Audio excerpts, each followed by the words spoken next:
have here a cautionary tale, especially for you musicians out there. And it begins way back in 1977 when I was 20. And I worked at a little burger joint next to campus, San Diego State. So one day this guy walks in, long blonde hair parted in the middle, beard, mustache, blue polyester shorts, garish green Hawaiian shirt, barefoot, and proceeds to make himself a salad from the condiment bar. Lettuce, tomatoes, onions, whips up a little Thousand Island with the ketchup and mayonnaise mixed together, has himself a meal without spending a cent. A year later, we were married. Stan was an excellent musician, a great artist, and much to all of our surprise, turned out to be a heck of a business guy. I guess he knew how to manage his resources. He was also a great dad, gave us a wonderful lifestyle where I could be a stay-at-home mom and write poetry. And I gotta say, I did my best to keep his creative needs alive too. Every holiday, I gave him musical instruments. He had his harmonicas in every key, and I even got him that bass guitar that he'd had his eye on for a long time. Now, I'm talking about him in the past tense, but he's still very much alive. He's just now my husband. So our divorce was sad and painful. We were married for 21 years. So it was sad, but we weren't mean. It wasn't a mean divorce. We still cared for each other a great deal, and we wished each other the best in the future. Our friends and family were devastated. We were the ones, everybody knows that couple. You just know they're going to last forever. I mean, his wedding ring was tattooed on. But, so it was sad. But as much as people admired our marriage, they were really impressed with our divorce. We had the nicest divorce you've ever seen. Now, sure, we argued about money like everybody does at that time, but we opposite argued. He wanted to take care of me forever, and I negotiated a 5-year cutoff. Also, family vacations. Stan was remarried by then, and when we had to all get together for daughter's graduation, I made the travel plans. We all stayed in the same house. We all used the same rental car. I got along with his new wife fine. It's just easier that way. It's just more practical. So now our youngest daughter is planning to get married. And in Big Sur. This is 9 years after the divorce. So we're all planning this wedding, and it's great, and we're having a good time. We all get along fine. My only regret is I really wish I had a partner for my daughter's wedding, like a date, you know. But no, Stan was still married. I was still single. A condition which exists to this day, which may show you who the difficult one is here. I don't know. But we all planned the wedding, and the day had come. For you musicians, you may know Ma Muse, Sarah and Carisha. They were there live. They were my daughter's friends, and they played Glorious as we walked Sarah down the grassy aisle, and it was beautiful, and we all cried.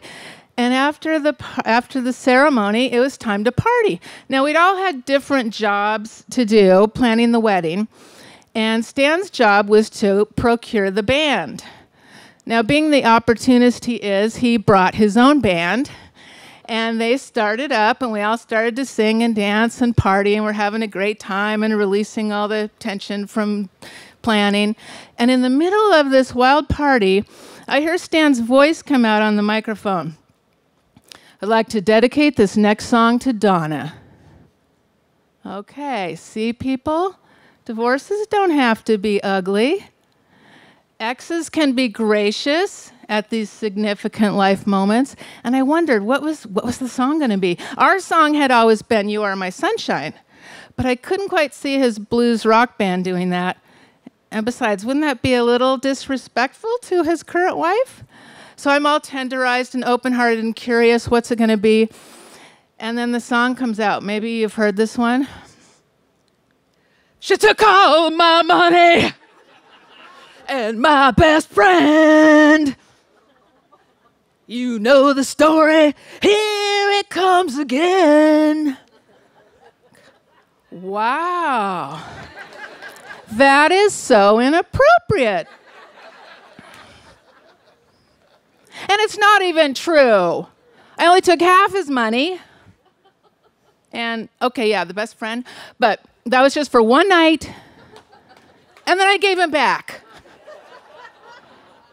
I look around and it seems like I'm the only one hearing this. Everybody else is going on dancing, oblivious, as I listen to what he has obviously wanted to say to me for a very long time. The song goes on.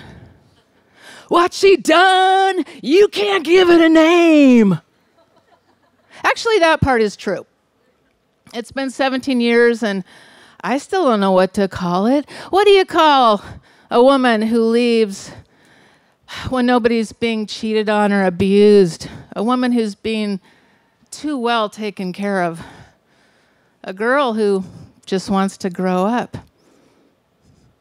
And then the song ends. I stand alone here.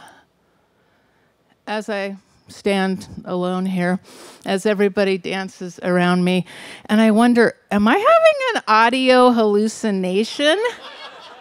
Are we having this very private conversation in this very public setting and nobody is hearing it but me? And then I see my friend Karen is running over. And she's like, what the hell was that? Now, Karen is a dancer, so she responds to everything by dancing. So she's like, come on, let's just dance. We'll just get through this. Just keep dancing. So the song's over. The next song comes on, an appropriate song. The party goes on, but I just keep wondering throughout the night and the weeks that follow, what was he thinking? How could he do that to me? And he seemed so sincere. Well, a few weeks later, we each get invited to another wedding. And his wife can't make it to this one. My oldest daughter's in the wedding, so I don't have my usual date. And we both get there early. So we're sitting together, alone together, in the big empty Catholic church. And I realize, this is my chance. Yeah. Then we're going to find out. So I go, Stan, I got to ask you something. You know that song you dedicated to me at Sarah's wedding? And he goes, oh, yeah, I know how you love Tom Waits. That's nice. Yeah, and that's the only Tom Waits song we know. Really? What about those lyrics? I don't even know the lyrics. What? I know this guy. He's innocent. He's the bass player.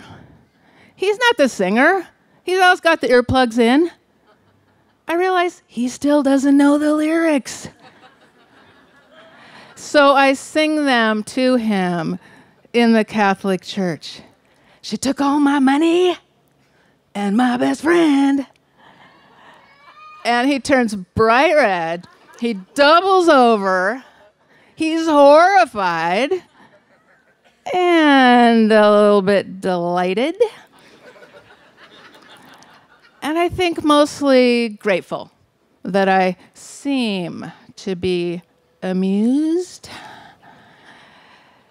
And so, you musicians, no matter how you feel about your beloved, current, or former, I urge you, before you dedicate that song, you might want to know the lyrics.